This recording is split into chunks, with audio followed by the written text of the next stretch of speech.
Hello, everyone, and welcome to Slash Film Daily for Wednesday, October 24th, 2018. On today's episode, we're going to have a spoiler-filled discussion of Halloween 2018. This is Slash Film Editor-in-Chief Peter Sciretta, and joining me on today's podcast is Slash Film Managing Editor Jacob Hall. Hello, hello. Senior Writer Ben Pearson. Hey, what's going on? And Writer Chris Evangelista. Hi. He's here today. Yes. And, okay, we're going to get into our spoiler discussion of Halloween, which means, if you haven't seen the movie, you should stop here. Go watch the movie. It's a good movie. And come back, because we're going to be spoiling everything. All the major twists and turns. You have been warned.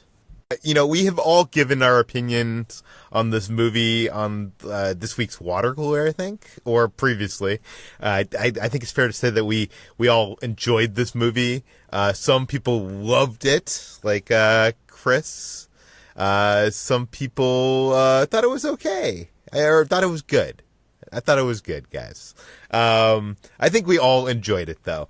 But we wanted to have an episode where we could dive into spoilers and just dissect this thing. So let's start things out with, I'm wondering what you guys think of this, because one thing I think that's interesting is this movie is getting really positive reviews from a lot of critics, and this to me seems like it's the Force Awakens of Halloween movies, where it's like literally, actually even more so than The Force Awakens, not even in the broad aspect of how The Force Awakens, reiterates the beats of A New Hope. This like has many moments from the original Halloween redone, maybe in a variance, yet I feel like Force Awakens got a lot of flack for this, and critics are loving this movie because of the fact that it's kind of at times shot for shot ideas are being remade here. So I wanted to... This movie is a direct sequel to the first film. It's throwing everything out. It's throwing all the other sequels out. And, The Force Awakens isn't doing that. The Force Awakens is very much a film following three other films, and I guess three more if you want to count the prequels, so 6 other films. And for them to do sort of like the same story as A New Hope does seem a little derivative, whereas with Halloween, since it's serving as a direct sequel to the first movie, it makes a lot more sense for this to have so many callbacks to that first movie. At least that's how I see it. But I feel like many people going into this movie probably haven't seen the original Halloween in years and probably don't realize how much this movie is, winking and nodding at the fans of the franchise. I mean, for me, it's impossible to like divorce myself from that line of thought just because I'm such a big franchise fan. But I saw it over the weekend with my wife, who is familiar with the franchise but doesn't know it like I do, doesn't know every single shot and all that stuff.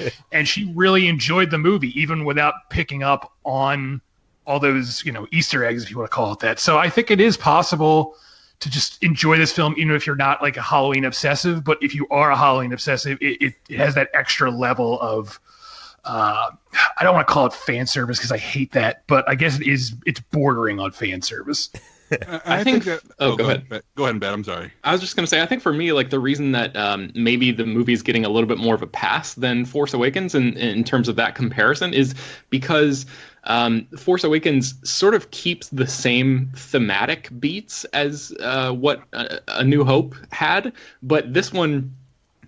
I mean, there are a lot of those sort of fan servicey moments, characters getting killed in almost exactly the same ways. And, some are more egregious than others in this new Halloween. But I think the reason that people really like a lot of the callbacks is because I would say a majority of the callbacks in the new Halloween sort of are reversals of what happened in the original. It's commenting on the original. It's sort of it's flipping things a little bit and changing the thematic meaning behind it. I think my favorite example of this is, since we're in spoilers, I'll go ahead and talk about it at the very, very end of the movie. And this is, I think, my favorite part about this whole movie, actually, is that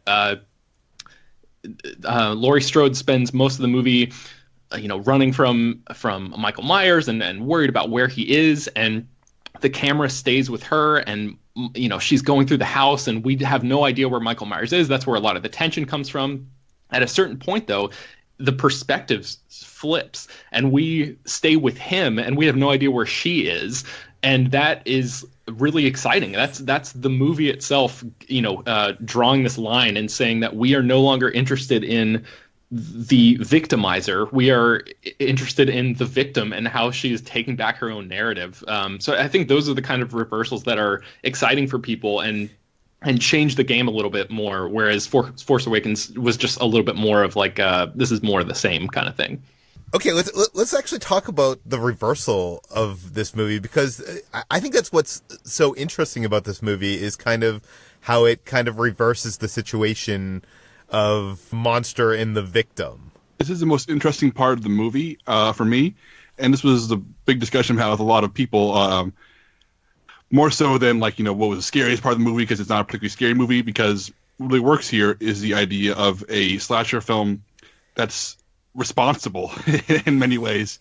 The wave of slasher films that followed the original Halloween, they're all about just titillation and violence and how can we cause harm to victims and allow the audience to revel in it. And this is a movie that kind of takes a step back and wants to examine what the actual natural human response would be to a slasher situation and how that would reverberate with the victims.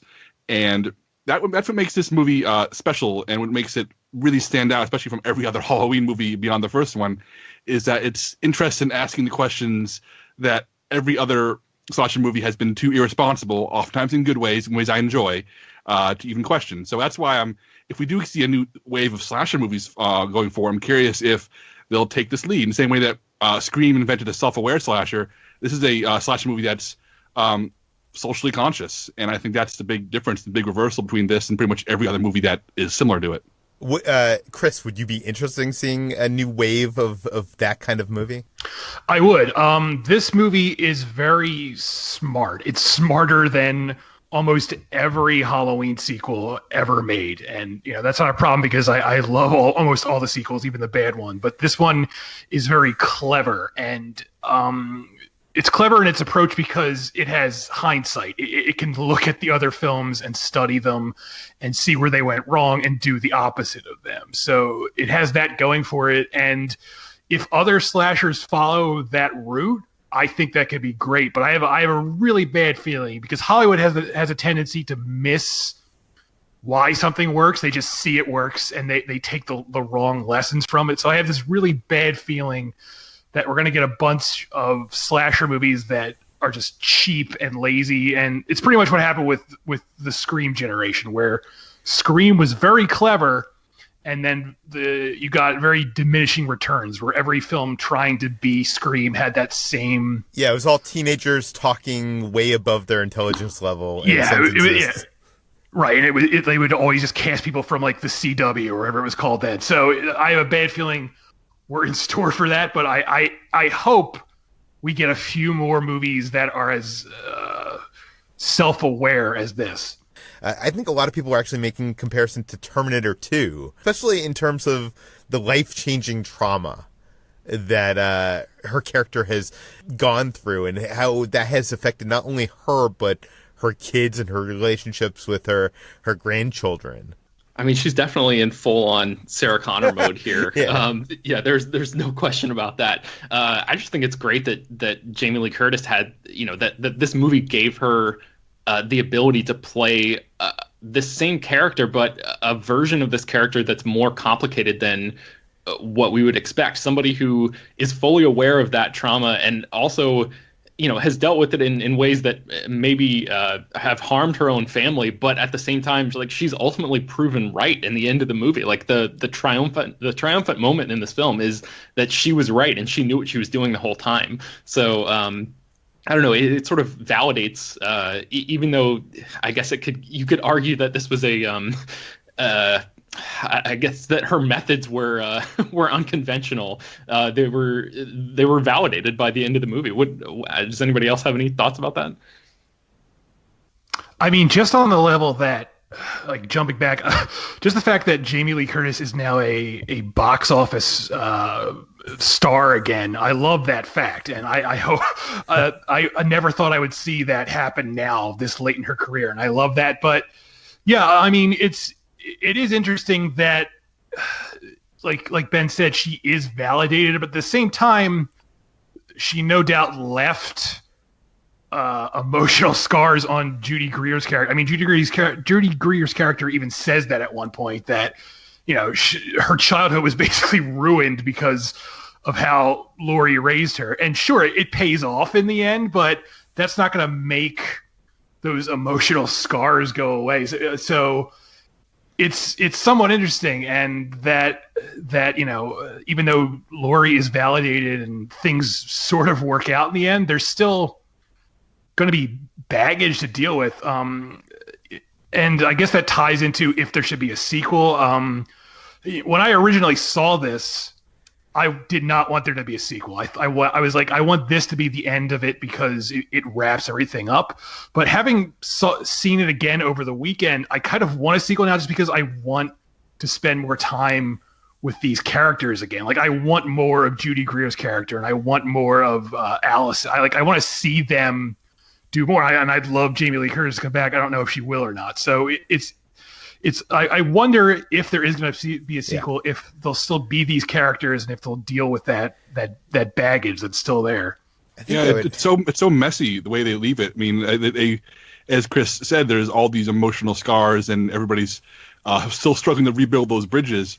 And if the movie burns down the house but gives them the rebuild their bridges, I would like to see them trying to reconnect and reconcile what they've learned and how they've struggled, with Michael Myers possibly returning and causing havoc again, because it's not that easy to fix things that broke your family. Yeah, I got to say, like, even though I love this movie, that's what I was hoping this movie would be. I kind of wanted more of, you know, even though I think the Allison character is good and the actress, I forget her name, I think it's Andi Matichak, does a very good job. I almost wish she weren't in the movie at all. I wish it was just Jamie Lee Curtis and Judy Greer's characters connecting through the whole movie, and at the end they finally see eye to eye. Like, that's really, I wanted more of that. And if we do get a sequel, I hope we do get more of that. Okay, well, we'll talk more about a sequel a little later, but I wanted to ask you guys, we don't get to see how Michael Myers gets out of that prison bus. They're escorting him from one prison to another prison. We kind of get to see the aftermath of that. How do you guys think he broke out? Because I want to propose a horrible conspiracy theory to you guys. And I already can feel Chris hating this. Well, no, but I think it's pretty clear that the doctor, who I hate, helped him escape. I mean, they don't show it, but I think it's. Oh, you think it's that? Okay. Oh, I don't know. I don't understand how it could be anything else. I mean, the movie makes such a big deal of the doctor being like, "Oh, he's still my patient, so I'm going with him wherever he goes." And I think that's David Gordon Green's way of letting us know, like, you know, this is the guy who helps him break free. And everyone else is dead, so no one can rat him out. Well, I do think that's a reasonable answer. My conspiracy theory is not reasonable, okay? My conspiracy theory is that, we know that Jamie Lee Curtis's character, Laurie Strode, knows that he's being transported, knows when that's happening. That is made clear in the movie. And she has said that she's waited all this time to kill him, right? What if she was instrumental in having that bus go off the road? That's a really, I don't hate that idea. I don't think that happened because I think it's out of character, but yeah, that is a very interesting twist. And the movie even has that scene where she watches the bus drive away, and there's a shot where it looks like Michael Myers is in the window of her car, even though he's not really there, and she's screaming, and it really abruptly cuts away. So I wouldn't be surprised if someone else actually has that theory from the way it happened, but I don't think that's what happened, because I think it changes the whole movie if that's what happened. Yeah, and for me, the doctor being so, in the back half of the movie, working so actively to encourage Michael Myers' rampage makes you think that he saw this as a little testing lab, and he made it happen, and it's why he had to be on that bus. We'll talk more. It is interesting that the Doctor wasn't killed in that whole escape. Yeah, and I just want to give a quick shout out to the way that scene was shot, that bus crash. I mean, that is like one of the most gorgeously rendered moments in this movie, I think, is just like... Oh, with the fog? Yeah, the fog and like the lights and everything being sort of off kilter, and like these what are they wearing? Like jumpsuit, like psychiatric ward suits. Just these figures like lurching slowly through the fog. I mean, that is like the most evocative. The movie's pretty straightforward in terms of like its visuals, I think, but that was the moment where I was like, wow, this is like really gorgeous stuff. Okay, guys, here's where I get a little nitpicky. It's kind of ridiculous to me. I mentioned this on the water cooler podcast that like the first 30, 45 minutes of this movie is all an orchestration to get Michael Myers not only out of prison, but to get him with his original mask, to get him to a gas station where he can steal a jumpsuit and, find a kitchen knife somewhere. Like, did anybody else find that a little bit ridiculous? Do you want my serious answer and my joke answer? Yes, I want both. Okay, my joke answer is that, of course, he found a gas station with a jumpsuit because he's a 6'4" man wandering down the road where there will be a gas station, and he needs some kind of outfit that will fit him. And normal clothes won't. A jumpsuit will. That's my joke answer.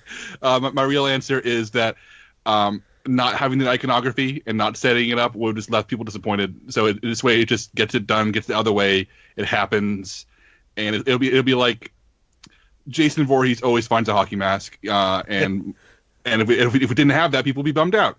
So I feel like they just, as quickly as efficiently put as many characters in one place as they can to make it happen, so you can get that iconic image and just forget about it. Because I think that if it hadn't happened quickly, we'd be complaining about it right now as opposed to nitpicking about it. That's my personal view on that. Yeah, I don't want to nitpick it too much because it really didn't bother me. It just, I kind of chuckled at it. I did find the true crime setup of this was intriguing, but I don't feel like they went into it that much. Like, I feel like they could have said something about these podcasters who are kind of like trying to take advantage of, this horrible situation. And I don't know. It just seemed strange that there's nothing being said about that. It's just kind of there because it's relevant and it's today. I disagree, but I want to get to that in a little bit when we have a certain section that I know we're going to be talking about. Okay, let's talk about the David Gordon Green-ness of this whole thing. And I'm not sure if this is what you want to talk about, Jacob, but I was a little bit bothered by the kind of moments of humor. Not that they weren't funny. It's kind of in the same way as the moment, the humor in Last Jedi bothered me a little bit. Not that it wasn't funny, but because it was funny in that movie and in this movie, it just felt like it was not the right movie. Like I did mention the scene where they're having the sandwich conversation, which apparently one of our listeners wrote in and said that's a callback to Halloween 5. Is that correct, Chris? Do you know anything about that? There are two bumbling cops in Halloween 5 who are meant to reference the bumbling cops in Wes Craven's Last House on the Left. So it could be a callback to that, yes. Jacob, you wanted to talk a little bit about this, right? Yeah, there are two elements I think that really work for me and feel like they are straight from David Gordon Green, because this movie may be a direct sequel to John Carpenter's Halloween, but it never at any point tries to replicate to the rhythms and tone of Halloween. It's very much its own beast, just set in the same continuity. And David Gordon Green has this very specific ear and eye for small towns and high school students, and humor often comes from that group. And I think the high school scenes and high school students in this movie are really well drawn, even in their limited scenes. And I think the small town stuff really works. And I think that the little touches, like the ostentatious sheriff who's wearing a cowboy suit, even though he really shouldn't be, those are the kind of weird, specific touches that I think that fill David Gordon Green's other movies. And you don't see those kind of like specific they feel real moments in lots of slasher movies where cops and high school students are drawn with an extremely broad brush. So I really appreciated that touch brought to the movie.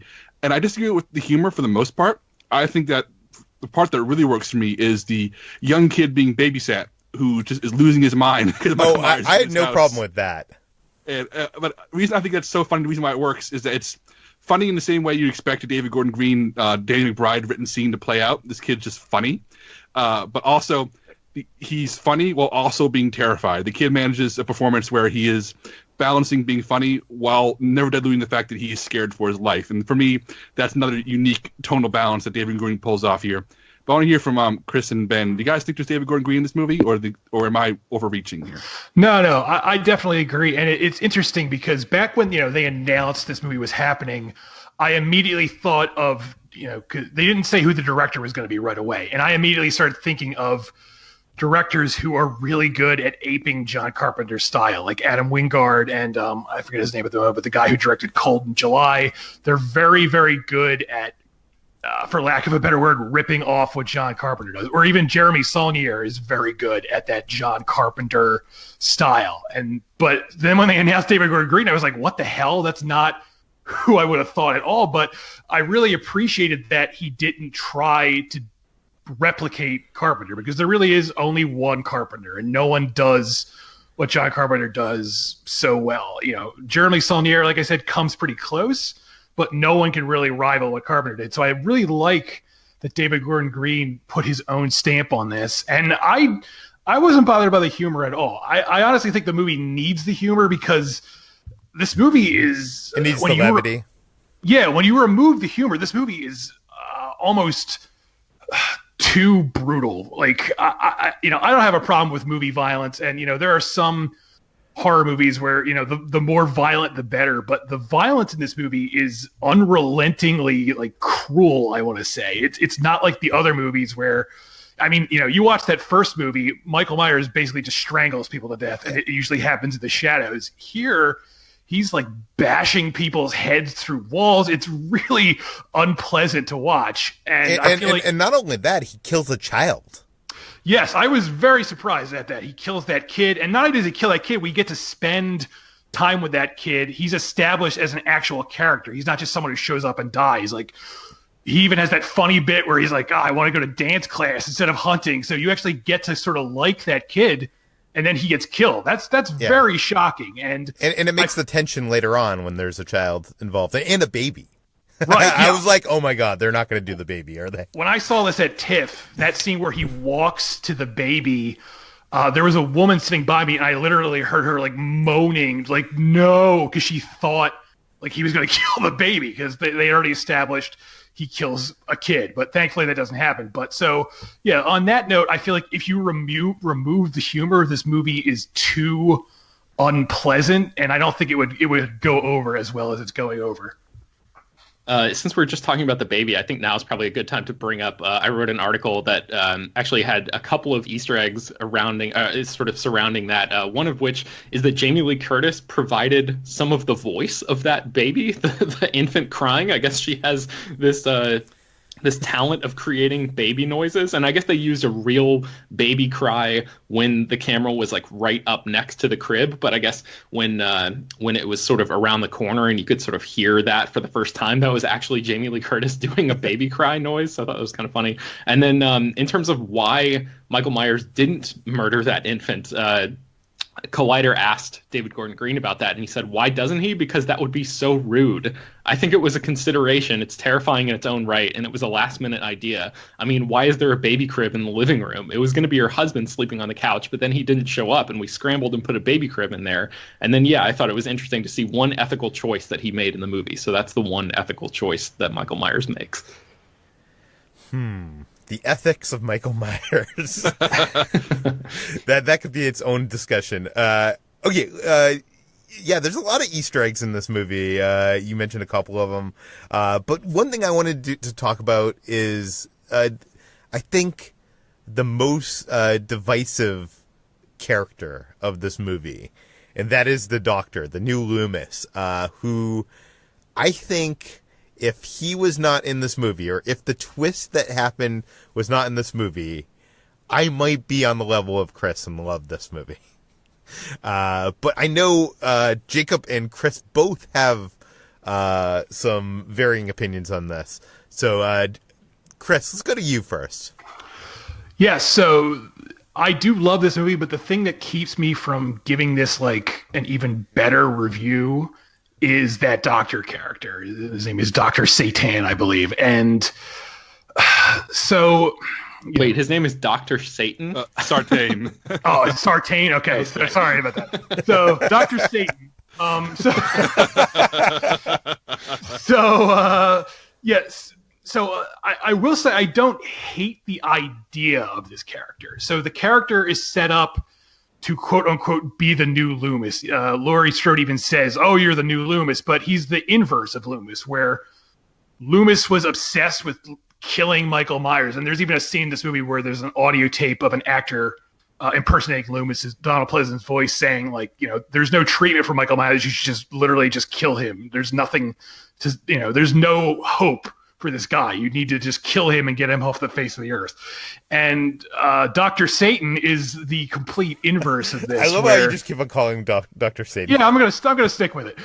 He's he wants to keep Michael alive because he's fascinated with this idea of evil and having evil in the wild. You know, he wants to see what Michael will do in the wild. He says that in the movie. Like, I've never seen him in the wild. And so I don't hate that idea. I think there can be something interesting done with that idea. But the way the movie handles it really pissed me off. First of all, I don't like the actor's performance playing the character. I think it's too broad. It's too silly. It's too over the top. And another thing I don't like is...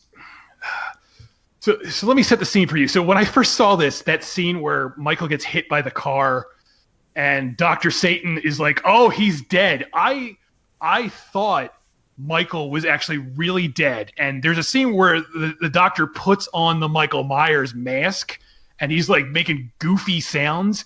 And I had this terrible feeling that the end, like the climax of the movie was going to be like the doctor as the new Michael Myers. And I got so like furious. I wanted to like stand up and leave the theater. Thankfully that doesn't happen. But the fact that he puts the mask on at all really, really bugged me. Like, cause like, I don't know, that mask doesn't belong to you, sir. Don't put that mask on. It belongs to Michael Myers. And I just really don't like the way it's handled. I don't think Michael Myers needs any sort of assistance. You know, I will say to the movie's credit, I like that even when Michael Myers wakes up, he has no interest in working with the doctor. He instantly like steps on his head and kills him. I do like that's in there, but I don't think the movie needed it. I think it would be the same movie, maybe even better, without this character and without this twist. I mean, I think what bothers me the most is I don't believe that a doctor would make that decision. He is too evil. Like I think if they had removed the scene where he kills Will Patton's character, it would go over a little better. But the fact that he has like a secret knife in his pen is just a bit too wacky. Yeah, Jacob, I know you actually like this character in this movie. Yeah, I'll agree the performance is a little silly and a little over the top in ways I don't think quite work. But conceptually, I think it really feeds into what I find fascinating about this movie and what I talked about earlier a little bit, which is that there's this reoccurring thing throughout this movie that 40 years later, Michael Myers has stopped being this boogeyman, except everyone except for Laurie Strode. Laurie Strode, who was there that night, remembers how bad it was, and the sheriff or the cop played by Will Patton knew how bad it was because he was there too. But these podcasters who show up at the mental asylum hoping for an interview, and they pop over to Laurie's trying to say, hey, let's talk about the thing that happened to you 40 years ago. We have these high school students who are saying to Allison, why hasn't your grandma gotten over this yet? There's this whole idea that all these people who were not personally involved in the trauma keep wondering, A, why isn't she over this yet? Why aren't people over this yet? And B, oh, this is no longer a terrifying thing. This is a curiosity. This is it's something cute and fun we can put on a podcast. Isn't that interesting? All these people have defanged Michael Myers in their minds. They have broken him down into being this story from 40 years ago who's locked away in prison instead of the immediate threat that Laurie knows that he is. And this doctor, who's not Loomis, who did not see things personally, he's only observed him in close quarters, he's essentially a Michael Myers fanboy. He puts on that mask because to him, Michael Myers is not the boogeyman. He's a fascinating test subject. He's a guy you would read about in an article and go, oh, that's fascinating. Let me go tell my best friend over a drink about how fascinating these murders were. He represents the concept that that we have podcasts about our favorite serial killers, podcasts that go into great detail about murders and serial killers and horrible events, and they're always treated sometimes with a wink or with a gratuitousness that does not take into account that people were actually hurt and were actually harmed. And this doctor, seeing Michael Myers as this figment of fascination as opposed to someone who actually causes harm, and someone who, in the way he wants to encourage that the lab test of putting Michael Myers back in the wild, feeds in the idea that we've desensitized ourselves to how trauma hurts people and how serial killers and murderers are actually creating nightmares that last and not just cool podcasts. So maybe it's a little sloppy, but I think it all ties together in a way that I found it got me thinking. I'll leave it there. But I do think there's a big difference between the doctor inviting these podcasters in to rile Michael up, bringing back the mask and trying to get him to emote in some way. There's a difference between that and him pulling out a knife and doing what he did in the third act of this film. I don't know. We've seen some pretty crazy fanboys. This guy is the ultimate fanboy. I feel like the fanboy thing, it kind of makes him like the Kylo Ren of Halloween. But, if they were going to go that route... See the Force Awakens again, comparison. I really think this just comes down to the actor for me. All the stuff Jacob says makes a lot of sense. And I do like the sound of it. It doesn't come across for me that way specifically because of the actor. I just think he's wrong for the part. No offense to that actor. I'm sure he's good in other things. I've never seen him in anything else, but I really don't like him here, and I wish someone else were playing this part. The moment when he stabs the cop, I was like, the first thing that flashed through my head, which I now realize makes no sense, but I was like, holy crap, what if this guy has been Michael Myers the whole time? Because there's the whole thing about he doesn't talk, right? And so my immediate thought was like, wow, this is a huge twist. This is Michael Myers. He's been posing as this guy, and he's been waiting for this moment to sort of unleash his true self. But I think we've seen Michael Myers kill other people, earlier by himself. So it wouldn't who is this other guy that we think is him? It doesn't make any sense. But I was just like, wow, this twist is insane. And then very quickly I was proven to be an idiot. That could have made sense if they didn't show the doctor in the beginning with the podcasters, because we never seen what Michael's face was. But I guess he has a very different body too. But the thing, really quickly, just to sort of piggyback a little bit on what Jacob just said about the trauma and specifically how this movie deals with trauma, I thought a lot about the Me Too movement during this movie. I thought that the trauma that Laurie experienced, I thought was a really could be read as a stand-in for any sort of sexual abuse that stories that we're seeing all the time in our culture right now. And I thought that the movie handled that aspect of it really well, because like Jacob was saying, there are so many segments of the population that just sort of tried to brush that trauma under the rug because they weren't there. They didn't experience it firsthand. And I feel like we've seen a lot of that in our culture too. And I think that there are, even with Laurie's own daughter, there's a moment when Judy Greer's character doesn't believe her that Michael Myers is coming or is a threat. She says something about how the world is full of lovely people and everything's kind of fine. And I thought that was a nice comment that even women, not all women are able to be on each other's side in a situation like that. So I just thought that the movie handled that in a complex way that I appreciated. But Ben, yay or nay on the doctor? You've been keeping it from us. So I think I got to side with Jacob with Peter and Chris on this one. Jacob, I'm sorry. It's okay. Yeah, I forgive you, Ben. Chris, you wrote this article basically talking about the Halloween ending and if a sequel is even possible.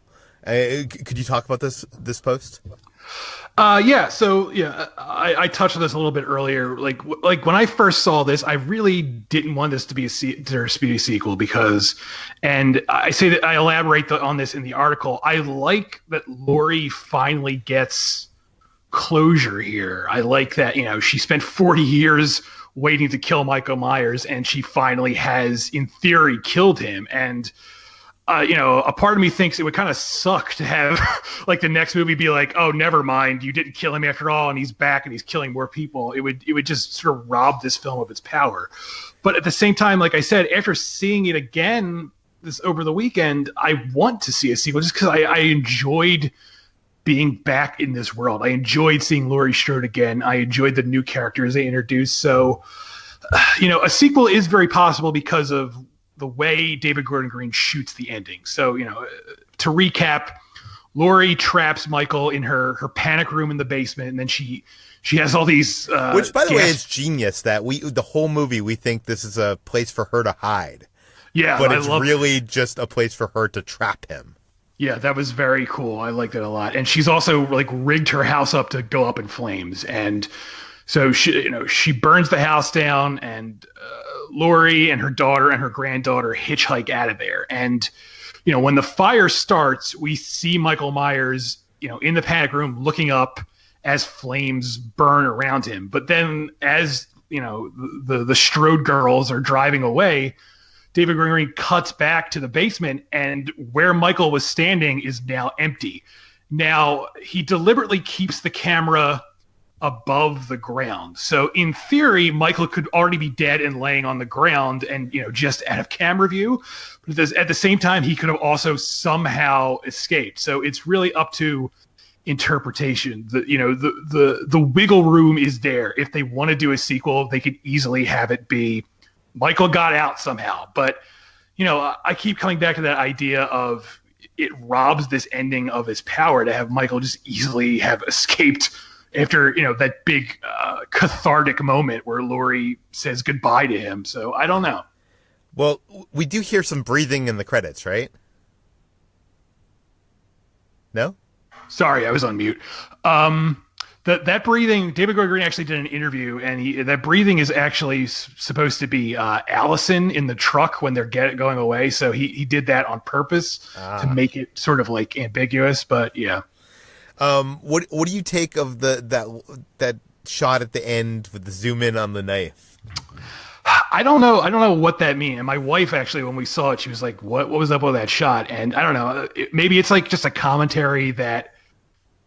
This family, even though for now they're safe, their whole legacy is pretty much wrapped up in violence. Like that's just who they are. That's who the Strodes are at this point. I mean, violence has really just colored their whole lives. I mean, even, the Allison's father is dead now. So there's really like no escape, and there's maybe no way they're ever really going to feel safe, really. Even if Michael is dead, there's really no way you get over this, I think. And I think that's maybe what he's going for with that shot.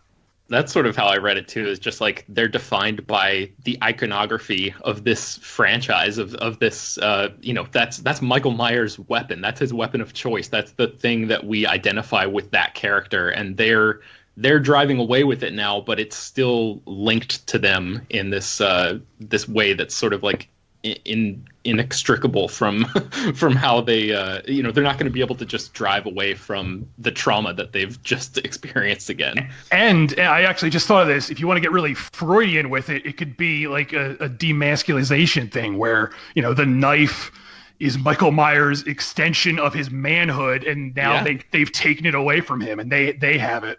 Yeah, totally. Now this is a little bit too conspiracy theory for even me, but some fans online believe that this is an indication that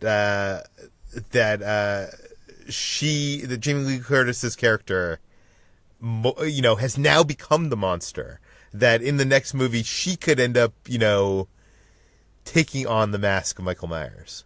Is that just too ridiculous? This almost happened with Halloween 4. Chris can speak more to this, but Halloween 4 ends with Laurie Strode's niece lashing out at her foster mother. Then Halloween 5 immediately retcons it. So it wouldn't be out of realm of possibility that there is a history of Halloween almost setting up its heroines to be killers in the next one. What do you think, Chris? I would personally hate this, but it would not be out of line. Like Jacob said, Halloween 4 is still in the normal continuity where Michael Myers is trying to kill his bloodline, and it basically sets up the fact that anyone related to Michael Myers has his killer gene, if you want to call it that. And actually, Rob Zombie's Halloween 2 touches on this very briefly at the end, where Laurie, the new Laurie, puts on Michael's mask. But I personally would not like this. And that would be like a reverse inversion of the Terminator franchise as well, because then instead of going from like Arnold being the villain in the first one to the protector in the second one, it would be the opposite with Jamie Lee Curtis's character in this one in the sequel. Or a reverse Star Wars as well.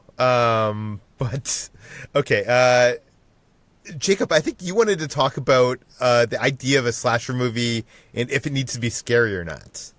Yeah, this was a big conversation at Fantastic Fest after it played there, where I talked to a startling number of people who were bothered that New Halloween isn't scary, and I agree. I don't think it's scary. I think it's tense. You don't think it's scary? Exciting. Oh, well, no, I think it definitely has a tension in like the fog sequence. Yeah, it's very tense. It's very thrilling, but I was never like actively scared. But hearing all these horror fans say that they wanted it to be scary makes you wonder how many slasher films are actually scary. I mean, I think Halloween is. The original one is very suspenseful. I think like the Friday the 13th movies are a good time. They're parties. I think Scream is a ton of fun. But I can't think of many slasher films that are actually scary, like genuinely edge of your seat, terrifying in the way I find horror movies, actual scary horror movies. So I'm curious, is Halloween scary for you guys? And does a slasher film need to be scary? I just want to have this conversation here on the air real quick. Well, I would think slasher movies generally have those jump scares. I don't think they're really scary. It's more of those moments, those kind of like gimmicky moments of scare. I kind of feel like the idea of Michael Myers is always scarier than seeing him, just like a person invading the suburbs and like you're not quite sure, if he's around a corner and he's lurking in the dark, like that kind of thing. The invasion into what is supposed to be a safe place is really scary, but I think in the actual execution of it, I've never really been scared in the way that things like, the ending of Kill List, for example, like anything like that has more of a, I guess to avoid spoilers for Kill List, but anything that has more of a, I guess it's something that could be set in like the real world or something that actually could, I don't know. It seems more realistic somehow. Do you know what I'm saying, Jacob? Yeah. I mean, like I said, I think Kill List is a terrifying movie, and a good example here of a movie that like really is all about existential dread, and we're about making you leave the theater feeling unpleasant. Whereas Halloween, for all of its horror, is still a really exciting, crowd-pleasing experience where you cheer and laugh and eat popcorn, and it does extremely well. So I don't think it's a prerequisite to be scary. I don't think that's the goal of Halloween, personally. Chris, you've probably seen more horror movies than any of us. What do you think? I think the new Halloween, does have a few scary moments, but they could be boiled down to suspenseful moments. There's this one scene where Will Patton is walking through this house after the babysitter and her boyfriend have been murdered. And that scene is very tense. And there's a shot where he sees a figure in the bedroom under, a sheet, like a ghost, which is a callback to the original film where Michael puts on that sheet.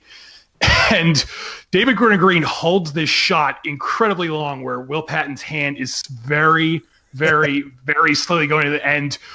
When I saw it over the weekend, again, that shot just kept going on, and there was someone in the theater who was just like, "Oh my god!" Like they couldn't take the tension anymore because he was drawing it out so much. So I think that stuff has a way of scaring people. At the same time, I don't know. Like there are very few horror movies, even though I'm a huge horror movie fan, that legitimately scare me. Like I'll feel dread every once in a while on certain films. But I don't know if I'm immune to it from watching them for so long, or I don't know. But I think the original Halloween, when it came out, this 1978 was very scary. I think now in the 21st century, it seems very tame. So, there's that removed to it. But yeah, I mean, slasher movies, I guess it depends on what you want to classify a slasher movie. If you want to count something like the first Texas Chainsaw Massacre as a slasher movie, I'd say that is very scary. That movie is terrifying. But on the most part, Friday the 13th and A Nightmare on Elm Street, they're not really scary. They're more about just entertainment, I guess I want to say. I don't know. Yeah. We have gone really long in this podcast, longer than I thought we were going to, but there's a couple more things I wanted to touch on. Chris, today you did this article on how they almost kept the canon from Halloween 2 in this movie, but they decided not to. Yeah, so David Gordon Green in an interview, the new Halloween, it throws out all the sequels. It's a direct sequel to the first one. But David Gordon Green revealed that in early stages, he really wanted to keep both the first and the second movie in continuity, in canon for this. And he eventually changed his mind. And, I think it's a good thing he did. So, the second movie has this famous twist where it's revealed that Laurie Strode is Michael Myers' long-lost sister. She was adopted by another family, and that's why he's trying to kill her, But that really robs Michael Myers of what made him so scary in the first movie. What made that character scary was that he could go after anyone at any time for literally no reason. He's just this unstoppable force of evil. And if you keep the Laurie Strode is his sister thing in there, it gives him a motive. And David Gregory was saying, they wrote that scene. There's this great scene in the middle of the film where Michael stalks around Haddonfield, going from house to house, killing people.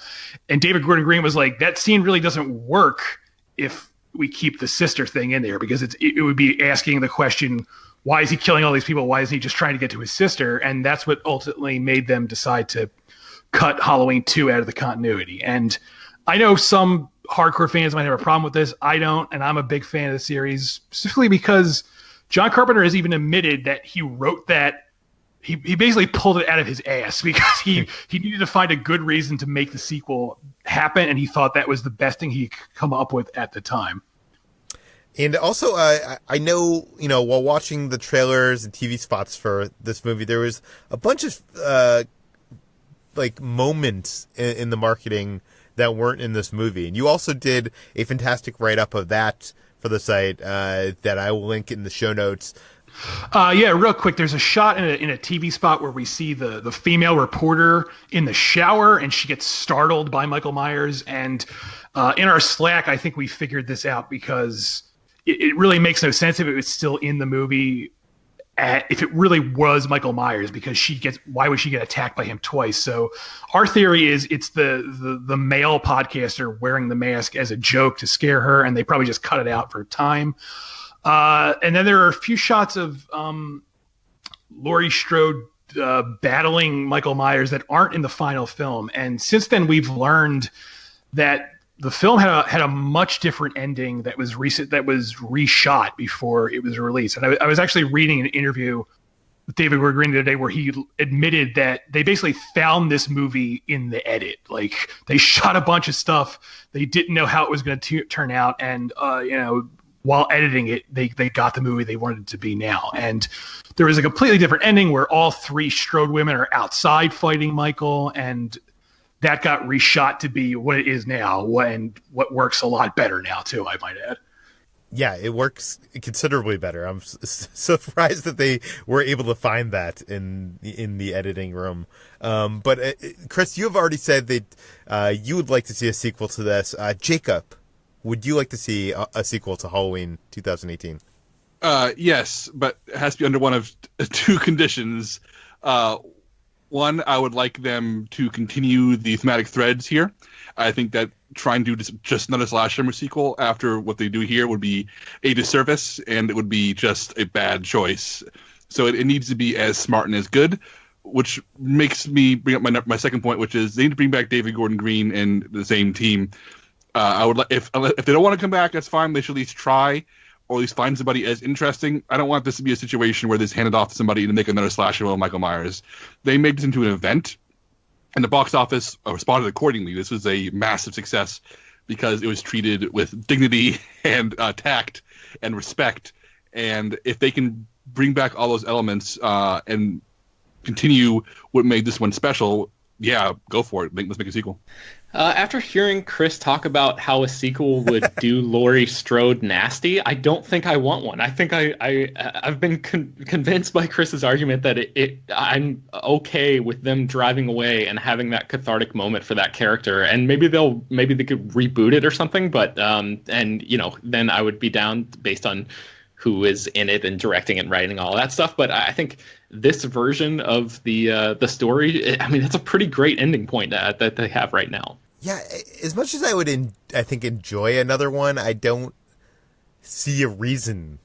I don't see a good reason to make another one, other than, you know, obviously this movie did a lot of money at the box office, so I'm sure the studio wants another one. But I can't think of a good story reason. Like, I feel like, what are you going to do? Are you going to... Mike Myers just comes back again, or you have someone who is, taking up the mantle and trying to be him. I think it'd be kind of interesting if...